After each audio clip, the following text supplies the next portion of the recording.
which is the home of the Hammond organ. It's so nice to see so many faces, so many familiar faces, and we love having you here. I hope you enjoy the program this evening. So I'm going to turn this mic over to the powers that know all about what we're going to talk about tonight, with what's going on, the past, the present, and the future.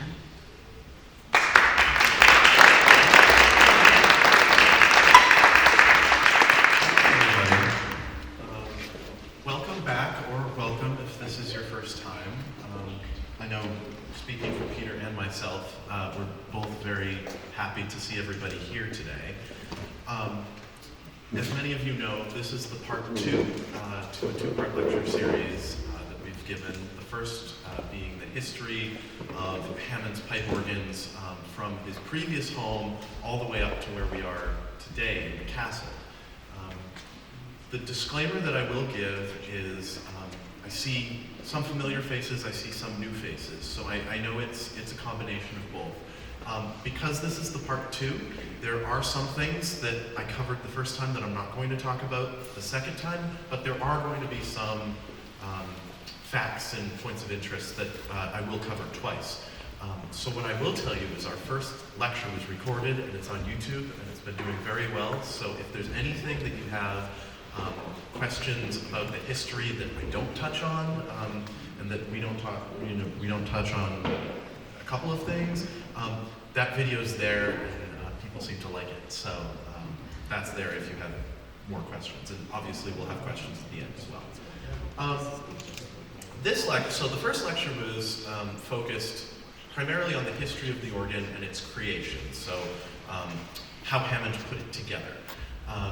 This lecture is going to take that history a little bit of a different direction, and we're going to follow the same time period and the same timeline, but I've chosen to look at it from a perspective of the performers who came to play the instrument, and then also a perspective of the organs, basically once it was built, what happened to it after it was built. So we're gonna look at some things from that lens today, and then obviously we're going to talk about the present and the future after that. So I'm going to kind of jump through things here a little bit. So I'm going to start off. This is a very nice photo of Joseph Hammond and a French organist named Joseph Bonnet that we'll get into, but I just really like that picture, so I pointed out there. As a start, I just wanted to talk about three very specific kind of timelines here. The first is that of the years of John Hays Hammond Jr., who was the one who constructed the museum here, and that was 1888 to 1965. The second being the actual construction of the castle that we're sitting in, which is 1926 to 1929. And then the actual, what I like to call the main years of construction of the pipe organ as we know it today, which is 1939 to 1945. I'm going to be starting in 1939, which means Hammond would have been 51 at that time that we're starting here. As a point of entry, it's kind of dark here, but you can see the back photo is this really cool image of the castle under construction. This would have been pretty close to its completion, but you can still see there's an entire level of the tower that doesn't have a roof, and yeah, all kinds of interesting things there. The fact that they had what we today would call a drone shot is kind of fun.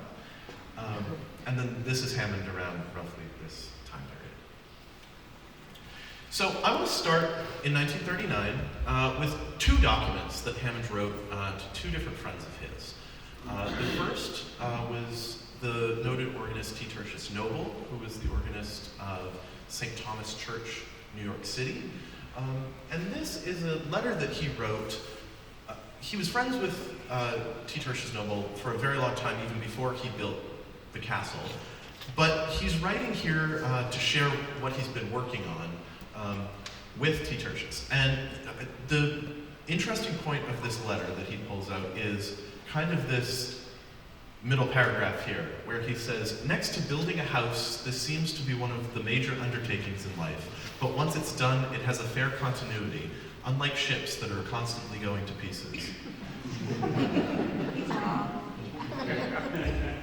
We will have in the neighborhood of some 60 odd stops, note that number, 60, in what should be a well-balanced instrument.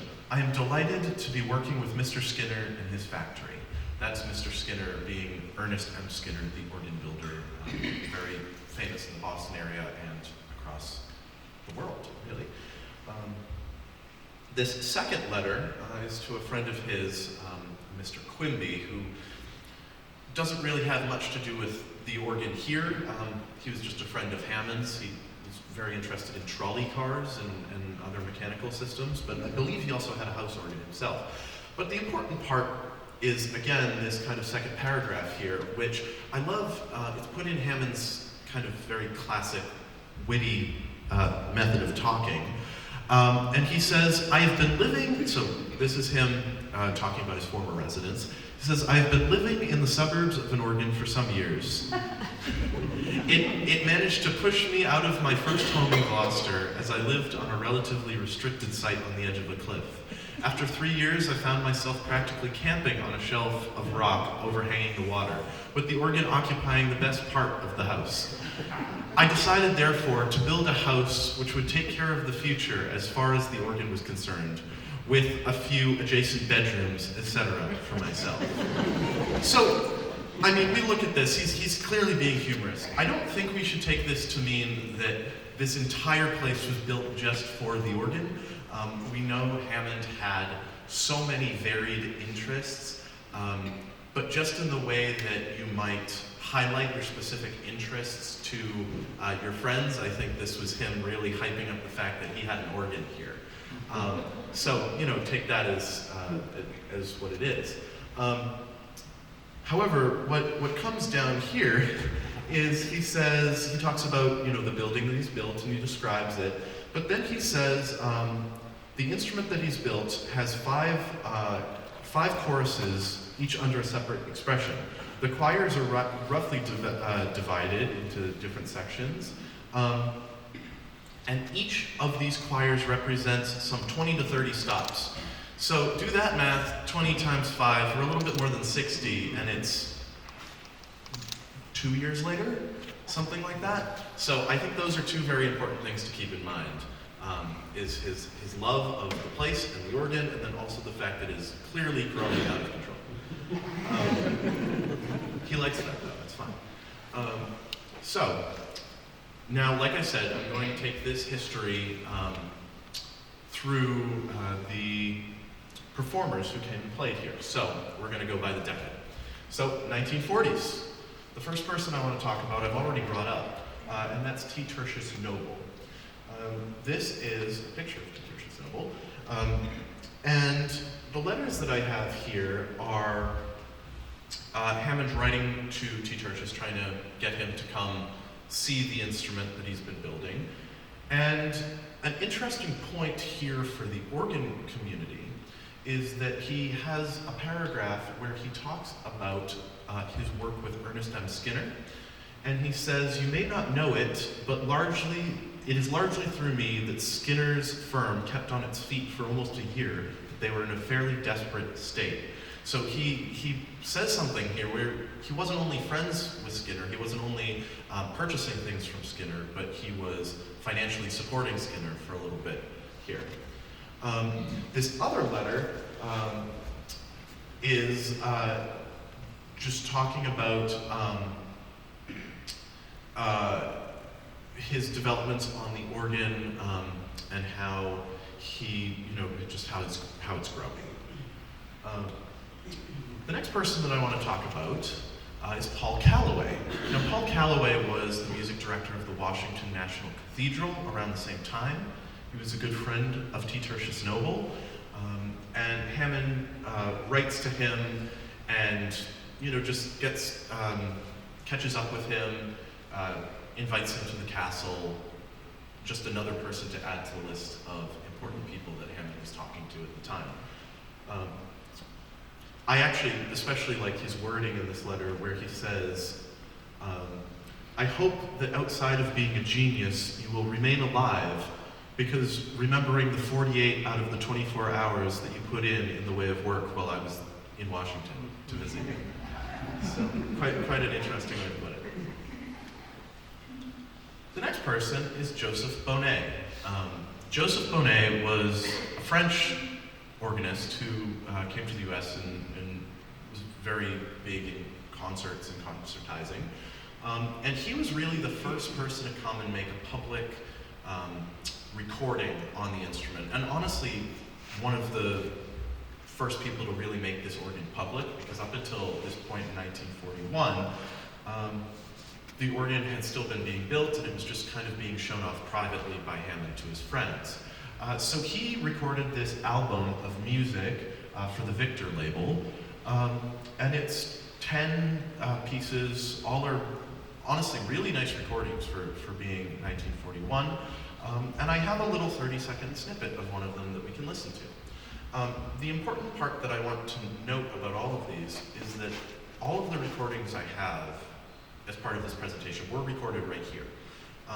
So I just encourage you to kind of open your imagination a little bit and try to put yourself in the state of feeling like we're actually back in time when these were being recorded rather than listening to a recording of the room that I'm not even going to. So here, I'm going to play this little 30-second snippet of the Bach piece.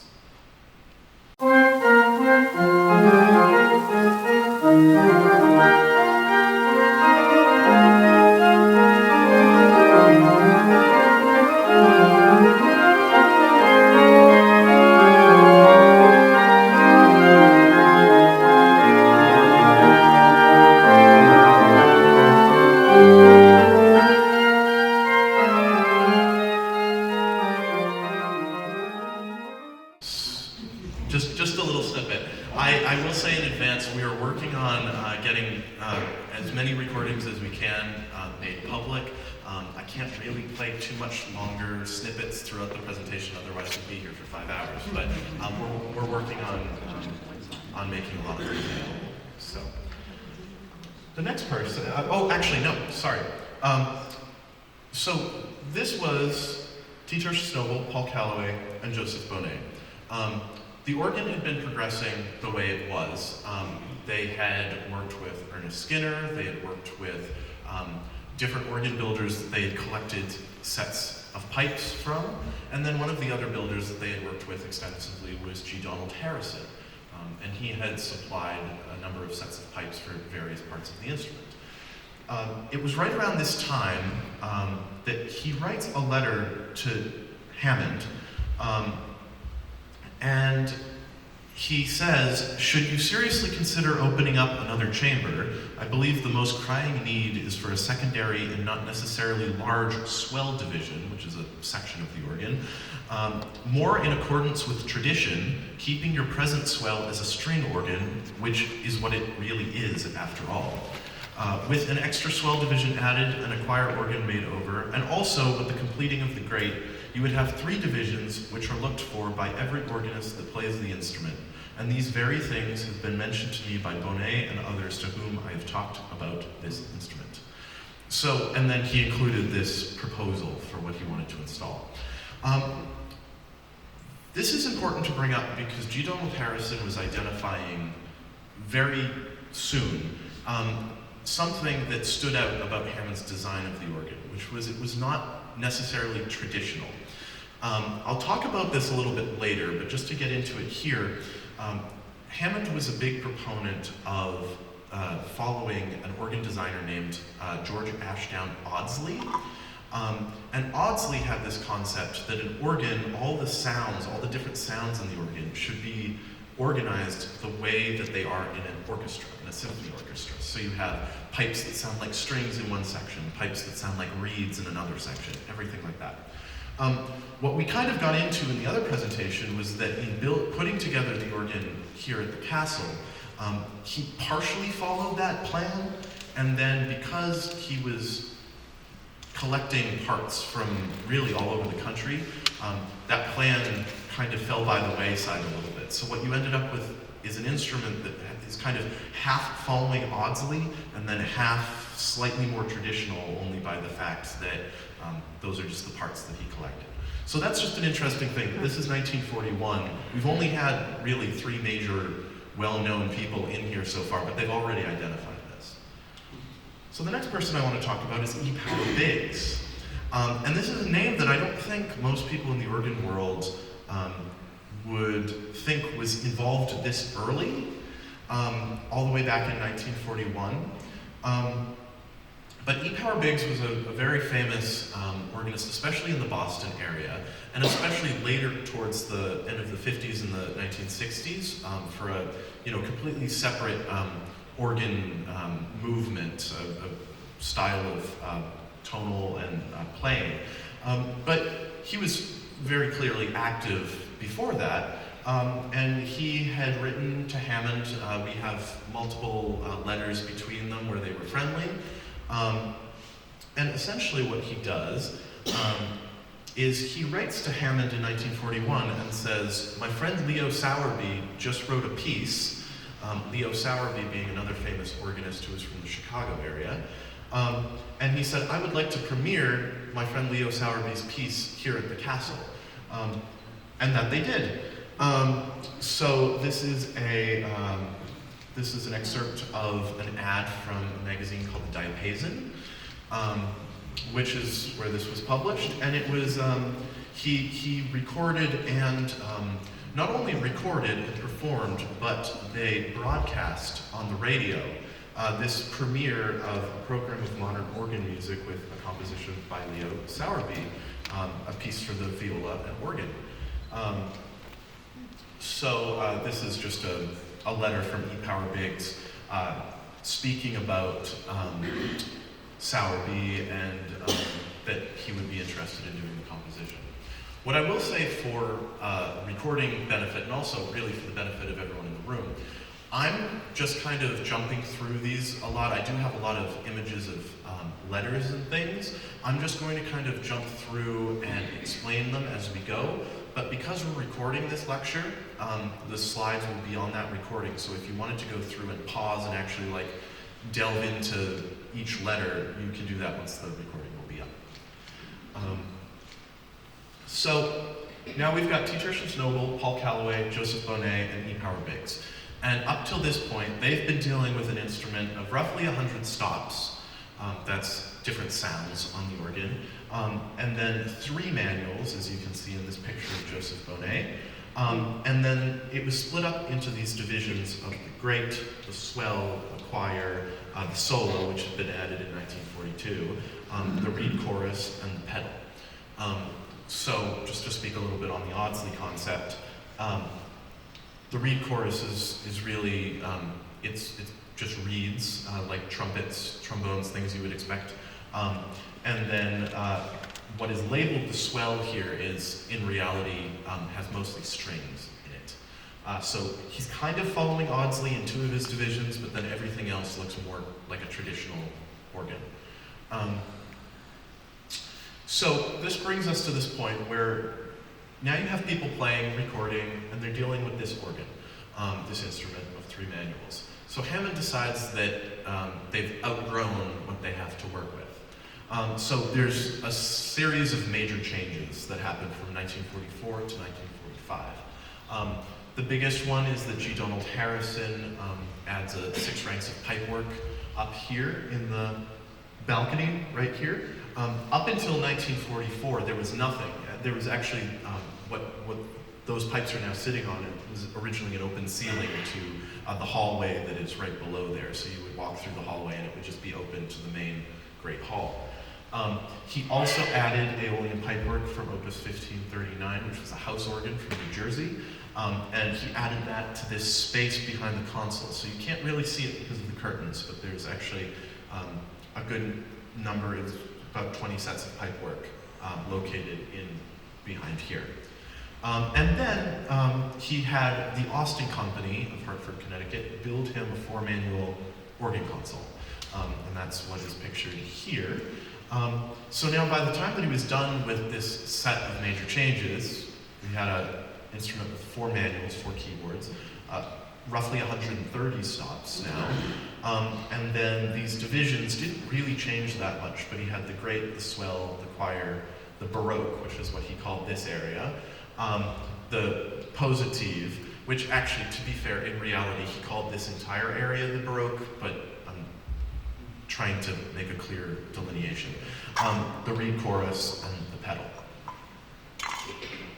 If anyone wants to, you are free to take out your phone and scan the QR code and see what the original specification looked like for reference as we go on. I'll give you a second to do that if you wish. Beautiful. Okay. So now we move on. The organ has been upgraded, and we're ready for a new set of performers. So the first major person to come in here is a young kid named Richard Elsasser. And I say young kid because he was 19 at the time. And this is the picture of the program, of the recording the concert that he gave here. And I wanted to read this. These two pictures here are from the same news article. I just had to split it up to fit. I wanted to read a little section of this news article. So it's talking about the concert. It's talking about who was there. Ernest Skinner was there. T. Churchill Snowball was there. Hammond was there. Obviously, it's his house. But then, like any good news article, it has a bit of a review of the performance. So it says there were about 300 people here over 2 performances. And he said, the reviewer said, in dramatic conclusion came the John Elsasser concert study in D minor, embodying 4,000 notes played in the feet in about 3 minutes. It seemed unbelievable that 2 feet could send forth such a torrent of notes and chords, leaving the audience spellbound for a moment until applause broke forth.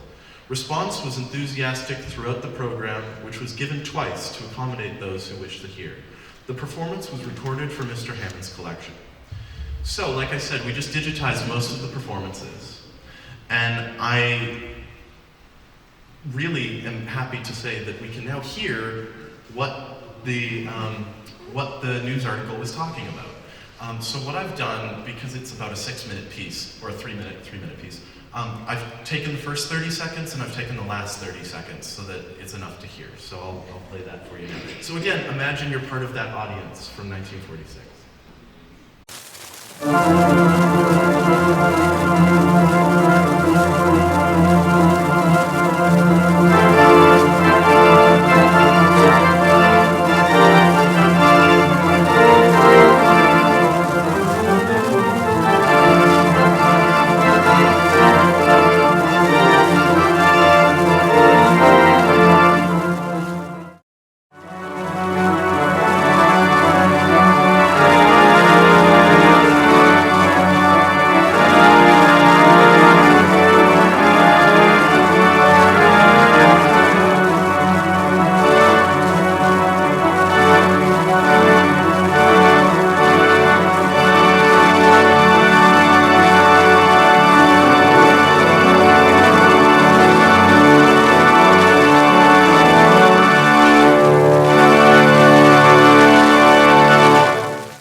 So that was this program. Again, 19 years old. He had been touring since he was 12, which is kind of amazing. Continuing on, like I said, I'm just gonna kind of run through these. The next big person was Marcel Dupré, a kind of famous French organist who made many concert tours of America. He was also very clearly actually a personal friend of Hammond as well. We have letters from him to Hammond that are not necessarily about music at all, but just friendly. This is, going to move years in the future. But when Hammond's wife died, Dupré sent him a sympathy card. So they're clearly friendly. But in 1946, Dupré comes and plays a concert. And this is the first of 2 concerts that he would play here. And I have the program here. And then we move on to the next person, who is Virgil Fox. Now that is the name that is probably most familiar around here. And everyone knows him for his time spent here in the 70s, but I think what a lot of people tend to forget is that he was active much earlier than that. So he first came and did a set of recordings in 1946. This was his younger years. And that was, I have this kind of picture of the album artwork. He was the organist of the Riverside Church in New York City. And among, concertizing wildly and becoming very famous. But that's, the recordings that he made in 1946 is this set here. So that was him. So we had, Biggs through Alsasser, through Dupré, Virgil Fox. And then we go back to Marcel Dupré for the second time, because the first was quite successful. So this performance was actually recorded, and we have it, and I have to say this is our first album that we're working on releasing, is this recording of this Marcel Dupré concert, which was given in 1948. Of the interesting things that happened at this concert, his last piece was a piece which was an improvisation, which is a French style, on a theme submitted by T. Tertius Noble. So I included a little clip here. It's just enough to hear the theme that was submitted by T. Tertius Noble and then how he started to deal with that. As a musician and organist myself, I will tell you, T. Tertius Noble was not nice with his theme. It's a very tricky theme, and I am constantly amazed every time I listen to this recording of what he was able to do with it. So first he will play the theme, and then he'll start on his actual improvisation.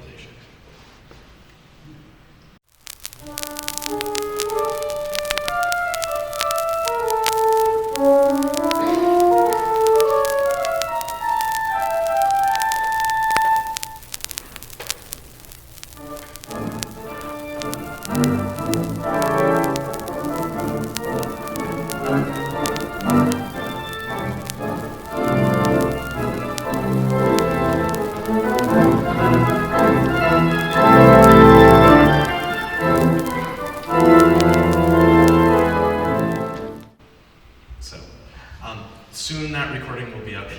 I have to say, as an as someone improv, going over this, he did a masterful job. He went to all kinds of crazy places. He took it from this kind of minor tonality that it starts in and then ends in major, because of course he did. And there's all kinds of fun things, and you'll be able to hear the full thing soon. So that's back to Marcel Dupré for 1948. Which brings us to the 1950s, if this wants to work. There we go. So the 1950s was, again, another busy time. It was really busy from the time the organ was built and continued, to be honest with you. Maybe my clicker is just not working, maybe that's what it is. Okay, so we're back to Richard Alsasser. And Richard Alsasser was here a lot. He was here 51, 52, 53, and 59. These were all for either concerts and or recording sessions. The interesting thing that I put out in these news articles here is the first says that Virgil Fox and T. Tertius Noble and Skinner were all in attendance for this first concert. So as a contemporary of Virgil Fox, it is clear that they had some sort of an interaction between Alsasser and Virgil Fox. But then also, this is where, in 1951, Richard Alsasser is the first person to demonstrate an invention of Hammond's called the dynamic accenter. And this is something that Hammond designed, which is made up of 3 parts. Ignore my crude sketch of this here. But the first part is microphones located in each of the pipe chambers hanging from the ceiling. I kind of drew them in red there. And then the second part is speakers that he located around the instrument in the general vicinity of each of the sets of organ divisions. And then the last part is a control system. So you can see here, this is Hammond now. Yeah, no, this is, oh, I turned it off. that, yes. So this is Hammond now. He has a little control box here for most of the organ divisions, and then he has a larger amplifier control setup, which was actually located right behind where the screen is right now. And basically, the purpose that he described for the dynamic accenter was he identified the issue that if you change the volume of an organ pipe, its tone changes. So if you try to take a soft flute and make it louder, it doesn't sound with the same kind of sweetness that a soft flute does anymore. So what he did was he made this system where he put a microphone in the organ chamber by which you could amplify the soft flute with a speaker and therefore make it as loud as the other parts of the organ. And you could play a solo on the soft flute with it being louder than the other parts of the organ. The other thing that he did with it, and curiously enough, he also connected it in. It wasn't just as simple as a microphone and a volume control. He also connected it into the swell pedals of the console, which are the way that the organist controls the volume by opening and closing shades, basically louvered doors on each organ division to make them, basically shut them in a closet to make them softer. He connected this system of volume control to the swell shade, to the swell pedals that the organist presses, so that not only did you have just a volume control by the system, but it was also kind of dynamic, as in the name, the dynamic accenter. He also identified that this system could be used to build small organs, and not to make a small organ be a solo organ, but instead he thought you take a small organ, you want to put it in a medium-sized church, you can use the same technology of microphones and amplifiers to make it loud enough to fill a large church. Now, one has to remember that back in the early 1950s, this technology, which was microphones and amplifiers and things, this was so new. Today, I could go down the street to Guitar Center or something, and I can recreate this, today if I wanted to. So that's partially why this was such a big thing. And what he did was he actually built a couple of prototype small organs with a small company called the Andrews Organ Company. And they actually, it seems like they tested and demonstrated these quite a bit in the 50s. And they had ads in the Diapason, in the American Organist magazine. And they brought people, all kinds of different organists in to see this technology and try it out for themselves. From 1951 on, Richard Elsasser, who recorded about 30 albums of music here, just about all of his albums were marketed as using the dynamic accenter. What he actually used it on, you can't tell without having been over his shoulder to see, actually what settings he had on the organ. But we can make some guesses. So that's what we have there. And this is the concert program for the demonstration concert that Richard Elsasser gave for that first demonstration of the dynamic accenter. And many of these pieces he has recordings of.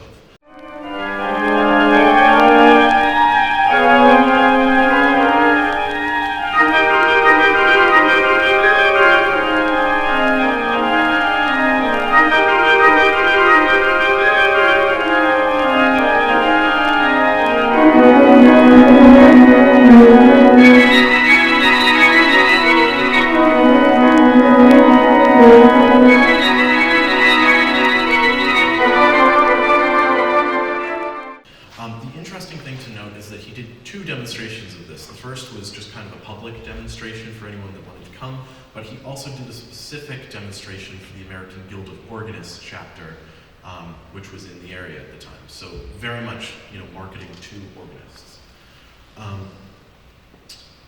This is also where we see Virgil Fox come back, and it's very small to see, but basically this section of this news article says that he gave a concert using the dynamic accenter.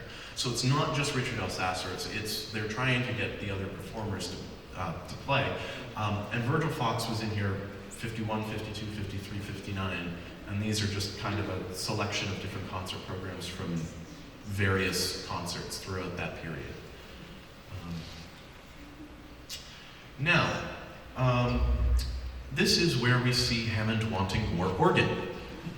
So he writes to G. Donald Harrison of the Aeolian Skinner Company, and he hears about this viola pomposa stop. I don't know why that stop specifically had stood out to Hammond, but he was very interested in this viola and viola celeste, and he asked G. Donald Harrison for one. Now, the reason why I decided to give this its own slide was because G. Donald Harrison comes back and says, do you need mechanism for this? Do you need the chest that the pipes sit on, or whatever? And Hammond says, no. He says, in my swell division, I have an open diapason and an 8-foot melodia, and they will go away, and I'll put the strings in their place. So, for the non-organists in the room, in a division that was mostly strings, and then just had a couple of things that weren't strings in it, he basically removed the majority of the things that made it a swell division, and turned it 100% into a string division, except for 2 things, which I'll get to later. But this is just the point being that he's really not following convention, but in his wishes, he's still aligned to that Maudsley idea that he had. But the division is still called swell, so that's kind of a problem. So, continuing on, in the 50s, I don't have specific dates for these because we only see them kind of referenced in other, either references to the organ tuners or things. So I don't have specific dates on these, but we know that Wallace Goodrich, who was the chair of the New England Conservatory, he came and exchanged letters with Hammond. T. Tertius Noble again was back here in the 1950s. And then Leo Sowerby, who was again another famous organist who E. Power Biggs had premiered the piece by years earlier. He actually came, and we don't have record of him giving a concert here, but we do have a number of recordings that he made.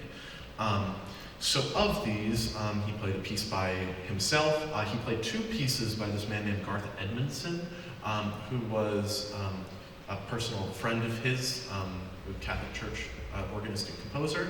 And then he played this piece called Reed Grown Waters by Carg Ellert. So I have a little snippet of that piece to play for you.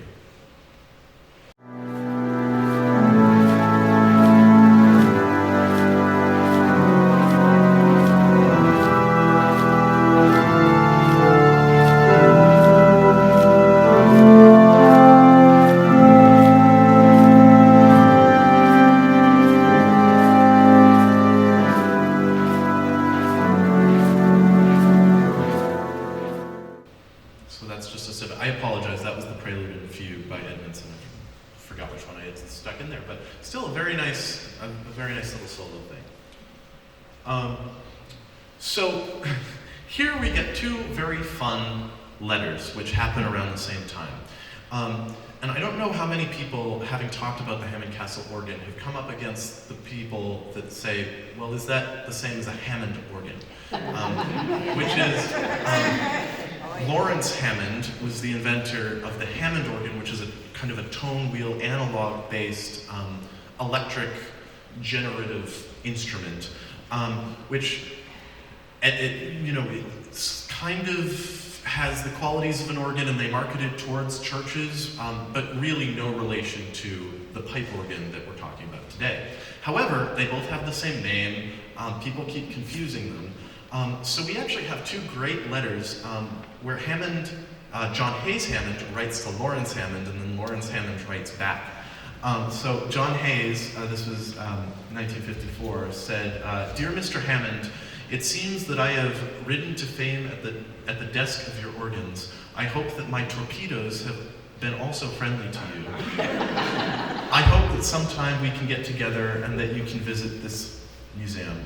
With tribal regards, sincerely, John Hays Hammond Jr." The reference for torpedoes, for those who don't know, is his work with military and remote control applications. Lawrence Hammond writes back, and says, "Thank you for your letter. I am not sure that I understand your allusion to friendly torpedoes, but think it possible that you are aware of the fact that during the last war, I designed and built for the Air Corporation some radio-controlled glider bombs, which I am sure must have come within the claims of some of your expired patents along that line."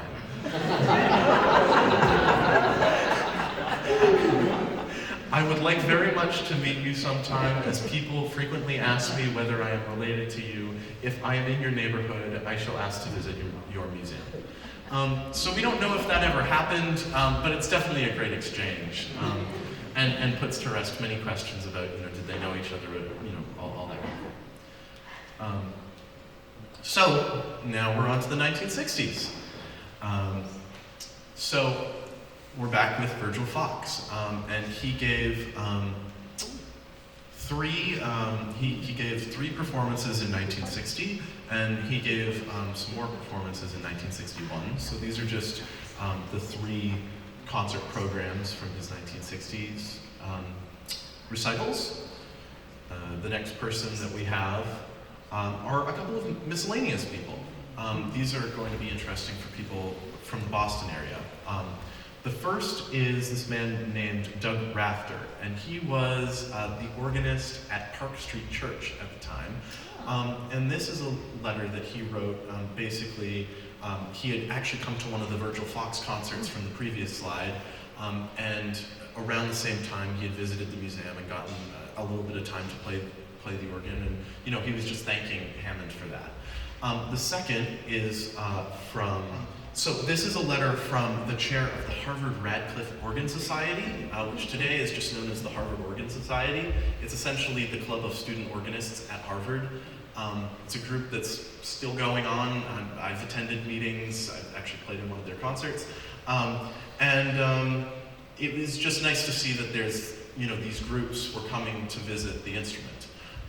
The last one is the American Guild of Organists, the Merrimack Valley chapter, also just showing that they had come to see the instrument. So there's lots of people coming in and out, hearing the organ, playing the organ. The next person I want to talk about is Virgil Fox. So he was a number of things. He was the organist for the Boston Symphony, and as a kind of extension of that at Tanglewood. He was the music director at St. Teresa's Church in West Roxbury. He was also the music director at the Catholic Memorial High School. Very kind of standard Catholic church musician, had a teaching job, had a church job, had a concert job. Fairly well known, very proud of his Armenian heritage. He would do benefit concerts for the Armenian people, and he would actually make trips to Russia every now and again. But he came, he did a lot of visits here. We've got 61, 62, 63, 64, and he recorded an entire album of music here. So I have a little snippet of one of the pieces that he played. This is a snippet of a piece by Franck.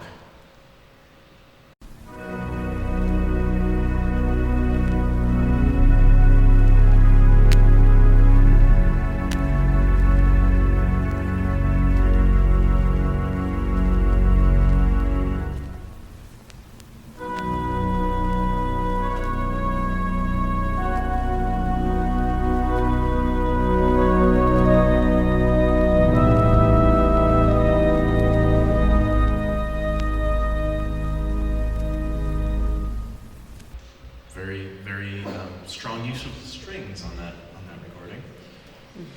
Moving on, we have Henry Hokins, who's the music director of All Saints Episcopal Church in Worcester. He came and did a set of concerts. It was Virgil Zemkachian, Henry Hokins, and this man named Richard Grant, who is the music director at All Saints Church in Brookline, Massachusetts.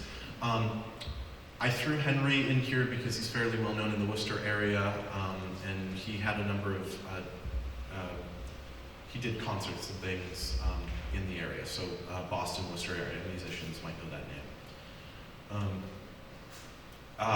Then we have two assorted people. We have Alan Mills, who was a theater organist. He came in and played a concert. And then also, this is the first time we see Kennett Wilson, who was another organist from the Boston area, played on the radio, very big. He started playing what were called Pops concerts here. So we see him show up for years moving forward, but this is the first time that we see Kennett Wilson. So I wanted to take a little break to talk about Roy Carlson. So Roy Carlson was the organ builder who was maintaining the organ for Hammond from roughly 1950 up until Hammond's death. And these three letters show something that happened in 1965, which was Hammond passed away in 1965. Right before that, a little less than a year before that, Roy Carlson had written to Hammond. This letter in and of itself is not that special, but they're talking about things that need fixing on the organ. And Hammond is actually quite unhappy. Hammond is writing to Carlson, and he says, "When I ordered my console from the Austin Company, having complete reliance in its standing of that firm, I expected that they would only use first-class materials. To my disappointment, all the black palettes or stops began to disintegrate so that the instrument is now unplayable. I am surprised that they expect me to pay again for another set. It will cost me enough for the labor of installing a new set of these palettes." So this is the first major writing that we have of Hammond complaining about things starting to break. And this is 1964, so the console was completed in 1945, so not terribly long afterwards. So then in between this letter here in yellow and these next two letters, Hammond passes away. Basically, Roy writes to the castle and says, I have a couple of outstanding bills, but then also you need to tell me what you want me to do because it seems you're still planning on holding concerts and things while you're figuring out all the details of the estate. So do you want me to keep working on the organ or what? And he writes basically these two letters. It takes them almost a year to sort out between Roy Carlson and the castle leadership, which in this case we're talking about Corinne Witham, what Carlson should be paid and why, for what work. Because what Carlson confesses to is having just kind of not charged for labor or anything and just kind of doing things as Hammond wanted them because they were good personal friends. So it just wasn't clear. When Hammond was alive, he was just kind of managing his friend relationships and just saying, Roy, do whatever you need to do. The second that Hammond was out of the picture, Corinne seems to have wanted to run things in a more kind of business structured way and started kind of actually digging into the books and things. So she does what churches normally do. And she went out and got 3 quotes. And one being Roy Carlson's. These other 2, the first being from Tolbert Cheek, who was the organ technician who had actually built the instrument for Hammond up until 1950. He had then gone on to do his own company work. And then also the Morel Organ Company. These were the 2 quotes that they got. They ultimately ended up going with Morel. And Morel suggested 2 things. They suggested a regular service contract, and they suggested that up in the blower room, there was a set of louvers that opened to fresh air. And they said, you should seal this up because we don't want sea salt air just traversing through the blower room. So that was their goal. So at this point, late 60s, we see Kenneth Wilson for a couple more years, Richard L. Sasser for a number more years, Father David Gallagher, who is another Boston area priest and organist, and then Jean Langlaise from France also came and gave a concert. This is also where we see the castle starting to complain to the Morel Organ Company, because the three things that they set up with Morel was, they wanted people who were good, because they thought that Roy Carlson up till that point hadn't been experienced, because it seemed he had been having either teenagers, as they described it, or other companies doing most of the work for him. They wanted Morel at every concert, so that they would have someone on hand in case the organ went awry. And they just wanted someone who was a little bit more structured and fair and open with them than they had in the past. This wasn't happening, so this is where we start to see the complaints about that, about Morel not showing up to the concerts, despite them sending them to them multiple times. And a particularly scathing letter has Corinne writing to Morel saying, the people you're sending are not qualified, they're too young, send someone better next time.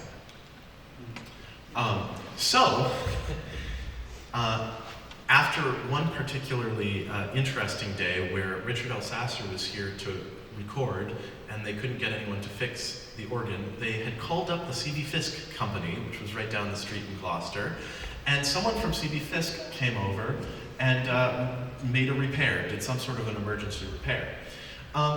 So in February of 1968, they wrote to Fisk and said, please come, will Mr. Fisk consider servicing our organ?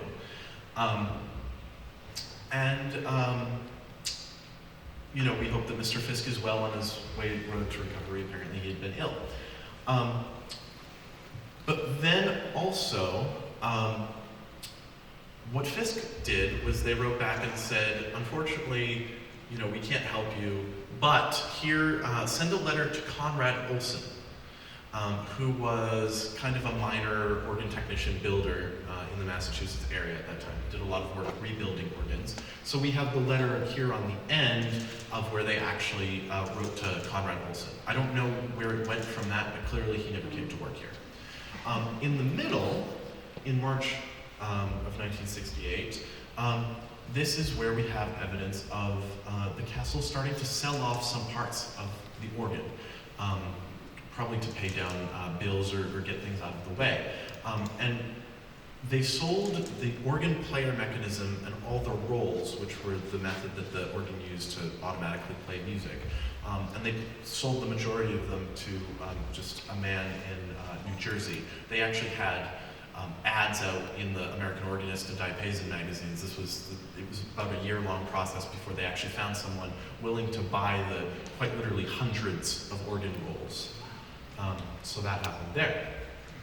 End of the 60s, we have another concert by E. Power Biggs, Cherry Rhodes in 1969, and then Simon Preston, who is a very famous British organist, composer, and performer, came. And this is a picture of Simon Preston here.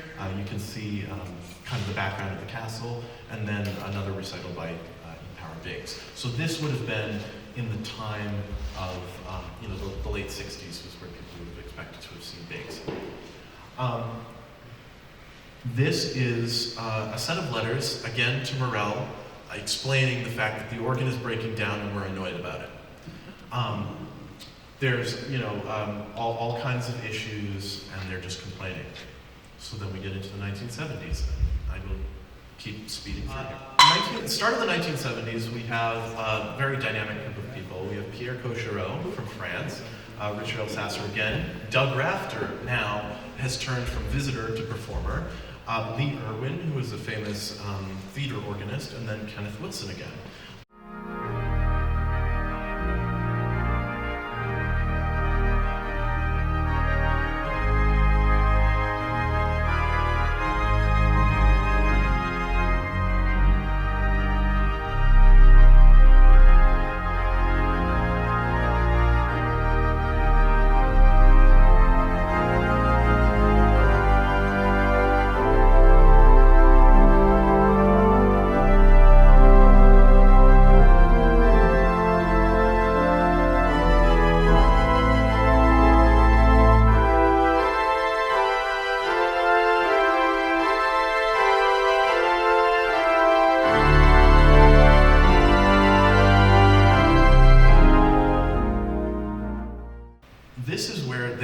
to a third organ builder.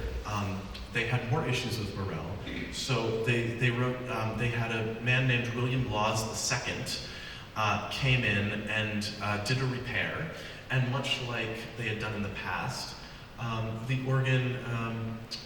They were like, oh, we need someone different, so thank you for coming to do the repair. Will you now stay on full time? And unlike Fisk, he said yes. But what happened was less than 6 months later, all the performers and the castle were fed up with William Laws, and they fired him and went back to Morel. The fun note that I threw in here is this is a note from the Morel Company signed by Richard Dickerson, who was working for them at the time. He's still kind of an active organ technician. So this would have been young Richard Dickerson, but there's a little note from him in there. Continuing in, we had a concert from the St. Paul's Choir School Choir with Ted Marier in 1972, Lynn Larson, and then Thomas Murray from Yale. And then also the castle tried, much like they had done with the organ rolls, they tried to sell off some more sets of pipes. Those actually noted by this note at the bottom never ended up getting sold. That was a note from years later. It is at this time that Alan Miller, the assistant vice president of the Austin Organ Company, comes in and he, of course, did a little bit of technical work. He did some tuning for a concert. But at the same time, they asked him, what's wrong with our console? Our console has been misbehaving. So he kind of writes this letter. He digs further into it. He gives them a suggestion. He says, the console needs reconditioning, rebuilding, because the pneumatic parts in it are failing, and instead of repairing them properly, people have just kind of done bodge fixes and made it work. So it sounds a lot louder than it should. It's not working properly. So he recommends a reconditioning. This is 1972. Continuing on, we have another concert by Virgil Fox. We see that Leo Abbott of the Catholic Cathedral in Boston is here.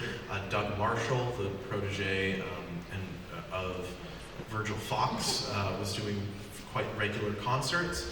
And then David Porper was also highly involved. And then we have more complaints to Morelingo. So, this brings us to Virgil Fox in the 1970s and 1974 to 1976. Now, I talked about the history of Virgil Fox's involvement in the first talk, but I just wanted to talk about what changed here in his time. Biggest one was that the console was modified and moved to the floor. It was originally up in the organ balcony there, and then they moved it down here. It was also movable, so you can see it in that picture. The organ maintenance, that was done by Morel, but it seems that the organ maintenance was taken over for a short time by an organ builder named Thad Outerbridge from roughly 1975 to 1977. And then Kim Bolton joins the board of the castle, actually, an organ builder, and he started maintaining the instrument in 1977. So for Virgil Fox fans, I have 2 slides of cool Virgil Fox pictures.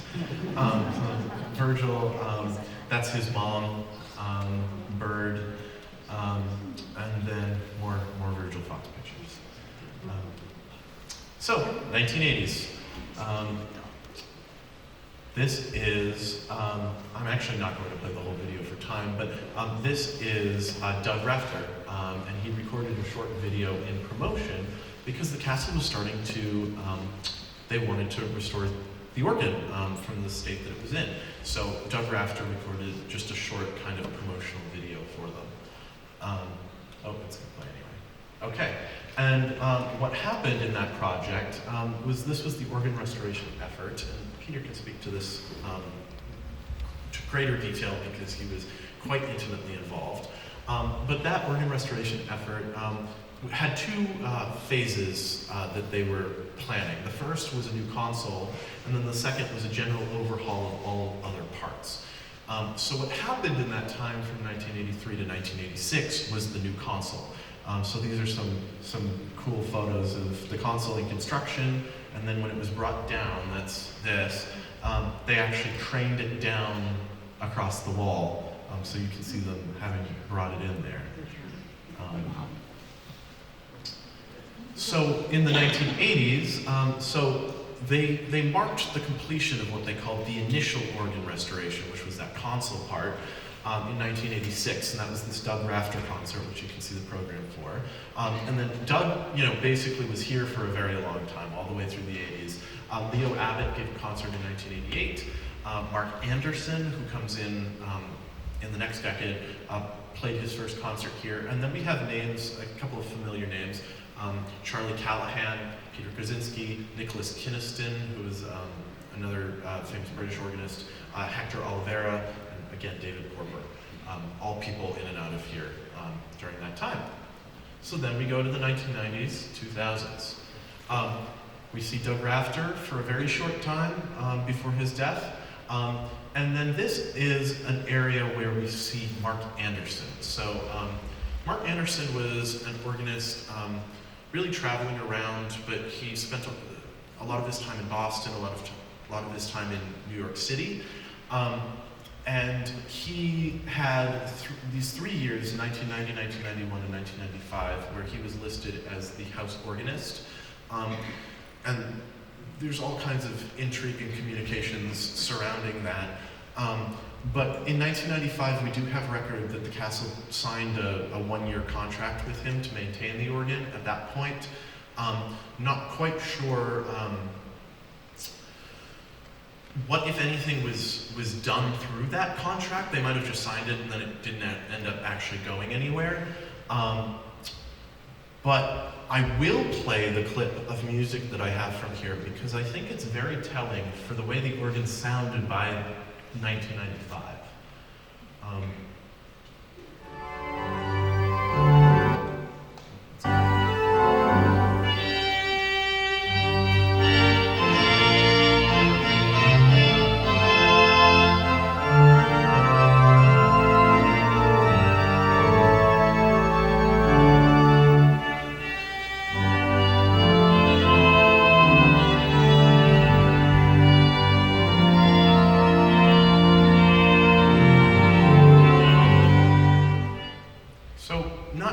Well in tune. What you can't see in the recording is the fact that the console wasn't really, there were stops and things in the organ that weren't behaving, weren't being tuned. But still, they were trying to do a couple of things. So the Boston AGO came in for a tour organized by George Faxon, who was the music director at Trinity Church Copley Square in Boston. And then Peter Krasinski was playing silent movies and all sorts of things in here. So that basically brings us to the present.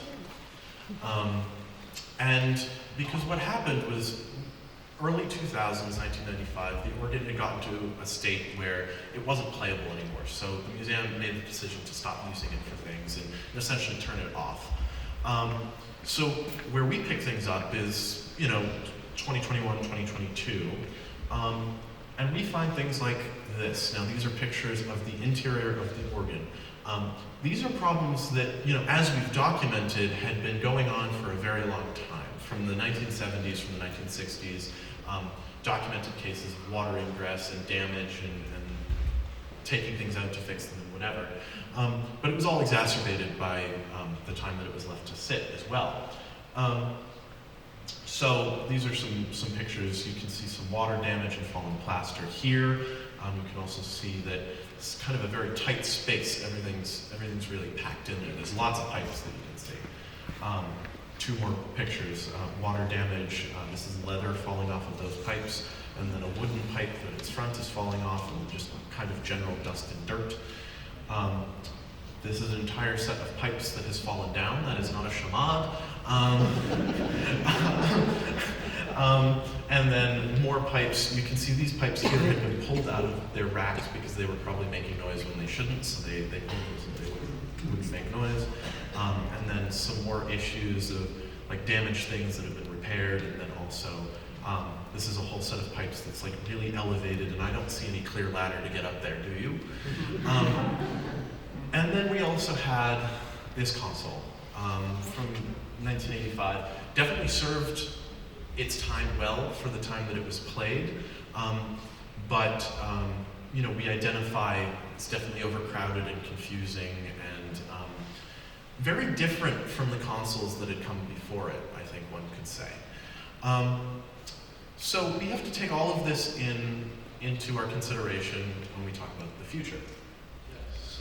So obviously, our biggest thing, you know, if one were to approach the instrument, which clearly is so integral to the building, as Hammond stated, alongside everything else that's here, you know, to be respectful of what we have, we really need to keep the sound original. I mean, I don't think anyone wants to say, here's a different organ. And in doing that, you know, one wants to actually follow Hammond's vision to a certain extent, and continue his legacy of technology and innovation, but all of that at the same time as improving safety and access to the instrument for people maintaining it, and then making the tuning of the instrument a lot easier and more stable. For those who don't, you know, aren't organ tuners, which I think that's probably only a couple of us in the room, organs are organ pipes, very temperamental based on temperature. So in an instrument, really even of a small size, when you have pipes that are in different locations and the temperature is different even a few feet away from each other, their tuning can be very temperamental. So if you think of a building here where the majority of the pipes are way up in the ceiling, but we have pipes here, we have pipes there, it's really an issue to try to get everything all unified. So that's one of our key goals. So our challenges, like we said, water damage and disrepair, safety and access, tuning stability, and then we want to talk about this kind of disorganization of the instrument as well as past removal of Hammond's inventions. So the dynamic accenter system that he built was removed either sometime right before his death or right after his death. So we haven't actually heard that dynamic accenter in living memory. And then this is just a picture of the pipes that live right up there. So we have a number of solutions that we've identified. The first is, as Peter talked about, repairing the building envelope and preventing water ingress. This process has been ongoing. A lot of different sections of the building have been either started and or completed. And then from the organ side of things, you know, we need to restore or replace the organ pipes and mechanism as the things that aren't water damaged will get restored as they were, and then the things that are too water damaged to save will be replaced in a conscious style. And then we have made the decision to kind of reorganize some of the instrument following Hammond's vision and instrument playing needs. The reason for this is one, the tuning access. There are many parts of the instrument that are very hard to get to. I kid you not, up in this division, there was half a ladder. So you could only fit 1 foot at a time on the ladder. There are areas up in the ceiling that don't have a ladder at all. So I guess half a ladder is better than nothing. So that's one of the biggest things, is to reorganize and make things easier to access. Means that because of the space that you're working in, you do have to move things around a little bit. The other thing is acknowledging the fact that, like we talked about before, like G. Donald Harrison acknowledged, Hammond didn't really swing either way. He didn't go fully into his vision of following Audsley, but he also didn't go fully into supporting kind of the traditional classical idea of what organ design should be. So we've taken a look at how to kind of clarify those things. We want to return the console to align somewhat with the furnishings of the room and give it a feel of the original Austin console. this 1985 console, well, it was built in 1985 and it was put in here, and it's really a grand console when you look at it. There were some things that, when they stained the wood, when they colored the wood, it was just kind of very light wood that didn't match anything else in the room and things. So you can see already we've fixed that. It does kind of match. And then following some of the other console furnishings in more the general feel of Austin, the black stop jams and things like that. And then the other thing that we want to do is we want to integrate the organ with the modern day museum. Because what good is the instrument if it's not actually useful for people today? And that will be through kind of demonstrations and automatic playing of the organ for tours, as well as we're actually working on making part of the organ accessible so that tourists can walk in and actually take a picture in the organ, which would be very nice. Traditional versus orchestral layout. I kind of already spoke to this. The biggest things that pointed out were Hammond's naming of the divisions didn't reflect what they actually contained. So his swell division is the biggest example of this. His swell division had mostly string pipes and then had a couple of what we call mutations and mixtures. So it had all 8-foot string pipes and then like a 2 2/3 and a 1 3/5 and a 6-rank mixture, whatever. So it's basically the remains of a swell division that's been turned into a string division. So what we said is, why not just call it string? So in reality, the changes that we're making aren't really changing Hammond's vision, we're just kind of finishing what he never finished. So what he called swell, which is a string division, we're calling string. And then the mutations and the mixtures are going out of there because no one needs a 6-rank mixture on top of your strings. Why restore the organ? We've touched on this various times, but it's a major part of the building and the history. And then, we see various uses for it in the museum. For concerts, that's a lot louder. Concerts, either solo or with groups. The museum has done a lot of work recently with groups like the Firebird Pops Orchestra, and I know their director would be thrilled to be able to do a kind of symphony and organ concert. For tour demonstrations, we envision having the organ playable on demand, playing a minute clip for each tour. And then for weddings, weddings are a very major part of the operations of the museum here, so it would really add that extra special something to those. Our timeline. So, to be fair to both ourselves and to the general public, we are not promising anything in regards to timeline, other than we want it completed by 2029, which is the 100-year anniversary of the museum. However, 2029 is far enough away that I think that's very safe to say.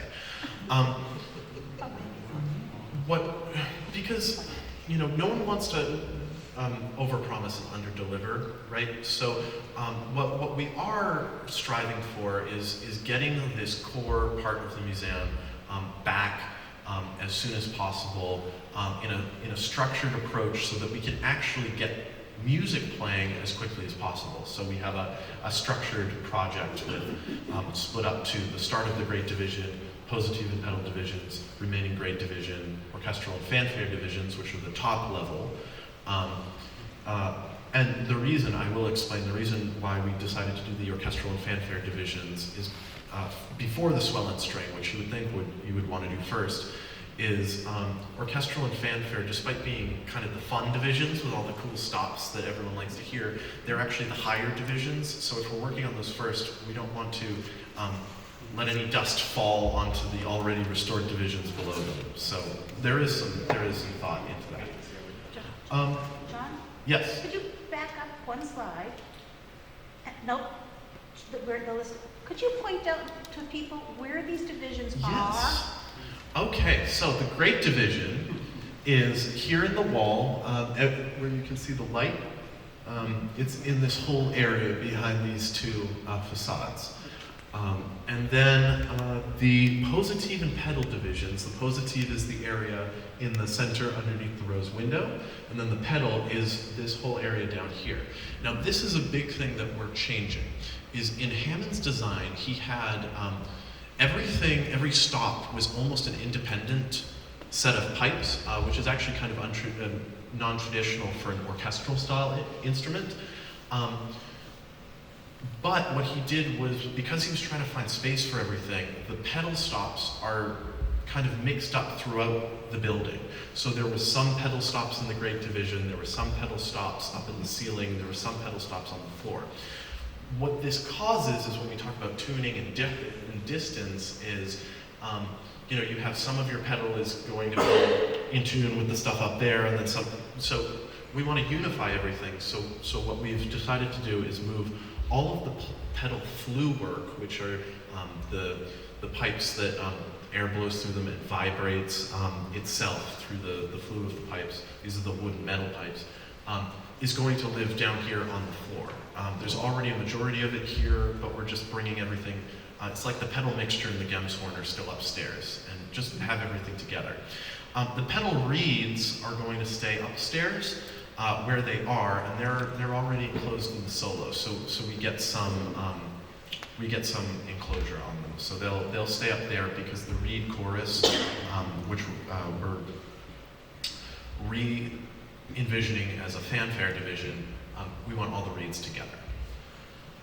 So then this orchestral and fanfare divisions, and then the swell and string live up in the ceiling up here. So you can't really see very well, but it's these first two bays, the ceiling is actually like a transparent mesh, acoustically transparent mesh. So what have we done? Because fun fact, we've really actually been looking and considering all this for a fair amount of time. And to date, we've inspected and documented all the organ components. This was something that even in Hammond's time hadn't been done reliably. There are news articles about the organ, and every news article had a different count or a different stop list. So we've kind of made the definitive, this is how many pipes there are, and these are the sets of pipes that are in the instrument. We've done a lot of work to clean up the adjacent spaces. This building is a very hard building to work in, both from a perspective of space, and also the stairwells and things are mostly either circular or very small doorways. That kind of thing. One of the biggest projects that we completed about a year and a half ago was the restoration of the woodwork and pipes in the Great Hall on these main two facades. So if you look at these around here, they might still look old, but all this woodwork has been refinished and cleaned, and the pipes have been sent out and refinished. And I'll actually just show you quickly. Here's a before and after of this section right there. That was quite the project. We also repaired and are recommissioning the tower hoistway. So Hammond had built a hoistway into the tower to aid in moving things, but over time, even when he was alive, it had gotten closed up and not used and boarded up. So we've opened it back up again, and it works. And then up in the ceiling area, there was walkboards and things literally over the ceiling that you could just fall through. So we did install safety harnesses. So this is all the preparation for work that needs to happen in the building, essentially. Yeah, I still don't like the idea of being up there, but whatever. Anyway, what we have started since then, that's everything that's been completed, is, as Peter said, we've started the restoration of this great division. That will be done in those two phases as we planned. Obviously, we started rebuilding the console. It's been refinished, and we have new control system and stop tabs and everything. And then the blowers in the blower room will be restored and put back to use. This is basically our goal for our first phase, whenever that happens, is we want part of the Great Division playable. So you need to get everything else. The blowers make the air, then you have the wind lines that bring the air from the blowers, you have the chambers that the pipes live, and then the console which plays the pipes. It's really a lot of prerequisites to having the first sounds. This is a picture I showed you. And then sources of funding. The main source, obviously, is the museum itself. And I have to give credit to everyone here at the museum. They've really put so much time, effort, and money into seeing this, really treasuring the pipe organ that is here. But then none of that would be possible without the grants that we've gotten. These, some of them are listed on the website, some aren't. Grants really make up the majority of the money that we've been running from so far, and then obviously public fundraising and community fundraising. For context, this is a kind of a $2.1 to $2.5 million project all in all. And if you were to kind of condense that out to the roughly 100 stops that are in this instrument, that's about $20,000 per stop if you did that math. It's a big project, and we're trying to be cognizant of what we have and the resources and everything. So, do you have more that you want to add about that, Heather? John mentioned about the Great Division. The Great Division suffered the most damage of any of the divisions of the organ. The divisions all live in the towers. There's 2 towers on the street side and 2 towers on the ocean side. The Great Division is running the length of the Great Hall. It's about 10 by 20, and as John said, it was ridiculous. You couldn't move in there. There literally was a ladder with rungs only on the right side, and there were mixtures, for instance, that were up near the ceiling. There were places in there you couldn't reach to do any tuning. It was just too much stuff shoveled into a space. John has worked his magic in a new layout for the Great Division, and that layout will, another thing I want to mention is the shutters that John talked about. You can't physically see them here, but most of them are up along that copper window screen there, but they're like Venetian blinds. And the organist, when she or he is playing, has the swell shoes where they can make these blinds open and close. And they do a really great job when they're in good shape. However, on the Great Division, because of how much stuff was in there, 2 sets of the 4 sets of blinds couldn't move.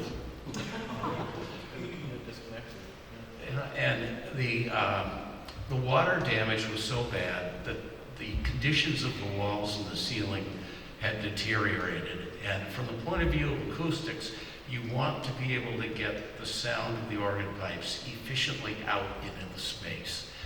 And what we've done is we've gone in and we've removed all the loose material, and there was lots of it, hundreds and hundreds of pounds of it.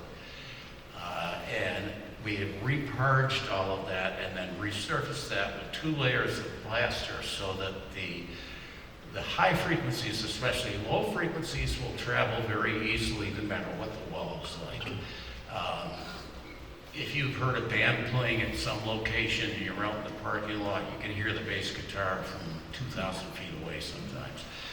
The high frequencies, the mixture work, all of the shorter wavelength sound has great difficulty getting out when the walls were the way they were here. So now with this beautiful, gorgeous, smooth plaster and a nice coat of breathable paint on there, that sound will get out through the shades very well, and we'll have all 4 frames of shades working instead of just 2. So that's just an example of what we're going through there.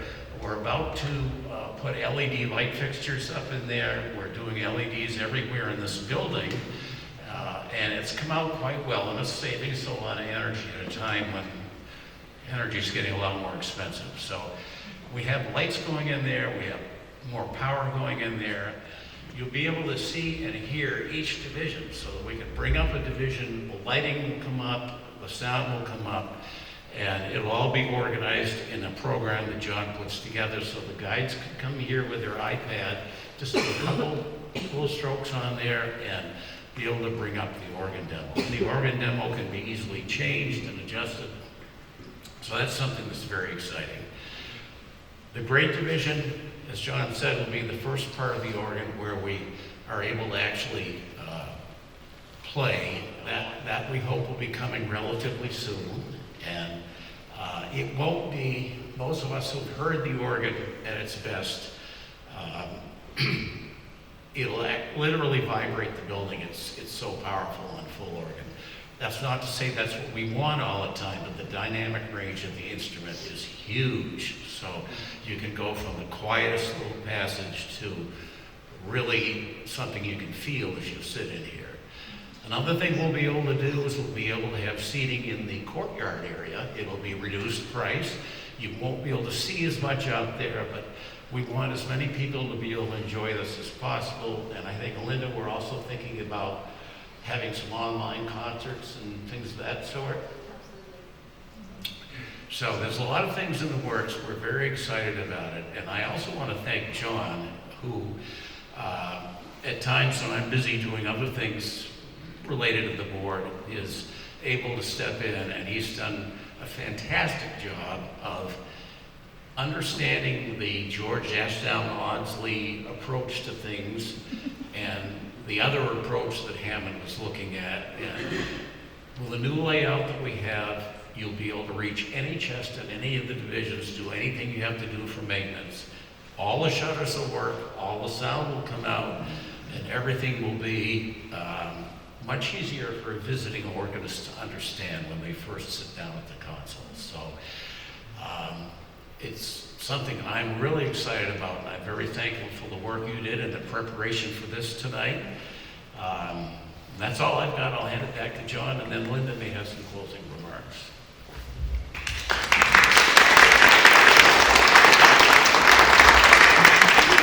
I mean, I think that's it, and really props need to also go to Peter for the guiding light that he has been on this whole process. So, we talk about it in a celebratory manner. I mean, we still have a very, very long way to go. We've essentially haven't even started yet. And, if you're looking at the timeline of things that still need to happen, and the biggest thing is, everyone hates to say it, but it's really the money. And people ask, when can you have it ready? We can only do so much with the time and the money that we have. So I've been here for tours, I've been here for different events, and people have asked that question, and I say, well, it'll go quicker if you give money. But I guess that's just our overview. So Linda. Never pass up an opportunity to speak to our friends and our community in a way that is so beneficial to this wonderful museum and the things that we're trying to do to make it better. You can help, and I have a card that I'd love to have everyone take tonight as a consideration of a gift towards the organ project, and specifically towards the organ project that can help us build this and to move forward so that we can get more and more divisions involved. But we are going to start with the few that will be playable so that we can start having small concerts or musical events that the organ will accompany. And we can start doing that fairly soon. But in order to expand past that, we need to move forward with getting some help. So if you'd love to consider, even the smallest donation is wonderfully and very much appreciated. And I hope that you can all contribute in some way. So thank you so much for coming. This was a wonderful group of people here this evening, and I hope you enjoy all the information that my two pros over here have. They've done a wonderful job, and we will continue to move forward with that progress. So have a safe and happy evening. Bye-bye.